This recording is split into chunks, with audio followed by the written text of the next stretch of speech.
Ancient astronaut theorists have speculated that one reason extraterrestrials might have designed disc-shaped craft is so that they can instantly change direction and at tremendous speeds. These disc-shaped craft are able to make sudden turns, turning at high speeds in any direction. When you're thinking in terms of aerodynamics, shape should matter a great deal. But what if aerodynamics is not really relevant? What if these objects are able to employ a different kind of a science that makes aerodynamics irrelevant? One of the concepts here is that these circular or disc-shaped craft are using anti-gravity for propulsion.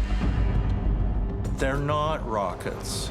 They're anti-gravity. They're generating their own gravitational field, which would likely be a spherical field around the craft. Is it possible that reports of disc-shaped objects changing direction at incredible speeds, some of which have even been captured on video, are alien craft with anti-gravity technology? While there is no hard evidence that anti-gravity aircraft do exist, one theory is that they could be, in part, driven by centrifugal force, the force that is felt by a rotating or spinning object. The shape of these craft is consistent with these different models of rotation around a central axis involving something with high mass and high energy. Ancient astronaut theorists point out that such spinning wheel-like machines bear an eerie resemblance to one of the most famous and enigmatic stories from the Hebrew Bible, the story of Ezekiel's wheel. When you have these ideas that are currently proposed of these gigantic wheels in the sky that spin on their own axis in order to create artificial gravity, I might as well be reading Ezekiel. It's very similar.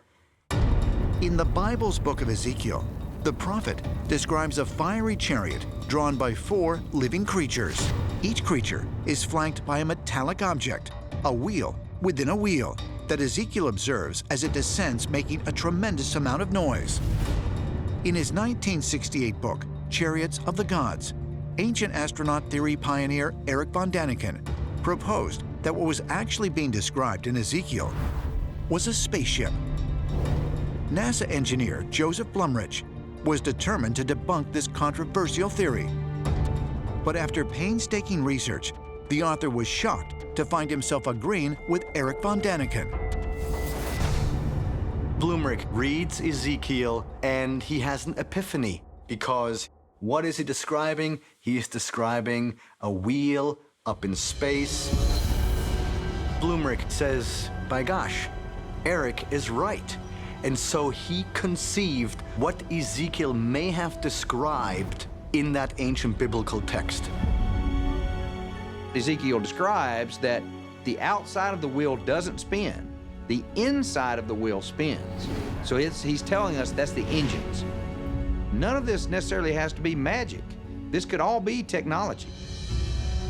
Perhaps what the wheel actually signifies is the secret of the gods, the secret of their extraterrestrial spacecraft, and how humans might be able to reverse engineer that wheel and ultimately make their own craft. Is it possible that a story from the Bible's Old Testament describes the propulsion system of an extraterrestrial spacecraft? While Ezekiel's description of wheels within wheels may represent a primitive interpretation of highly advanced technology, one man claims to have first-hand knowledge that anti-gravity craft do exist. Area 51 whistleblower Bob Lazar. Investigative journalist George Knapp was the first to interview him in 1989 about the notorious military base that has long been rumored to be hiding alien technology.